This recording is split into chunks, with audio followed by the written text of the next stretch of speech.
اگر کوئی بیوی اٹھ کے اپنے خامد سے کہہ دے، نبی پاک علیہ السلام نے فرمایا، بخاری میں موجود ہے،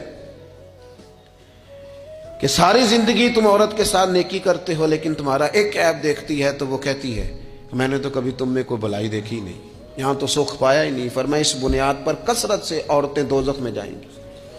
اور اگر وہ خاتون جس نے سارے دکھ سکھ دھوپ چھاؤں خامد کے ساتھ گزاری، اگر خامد اسی کو اٹھ کے طعنہ زنی کرے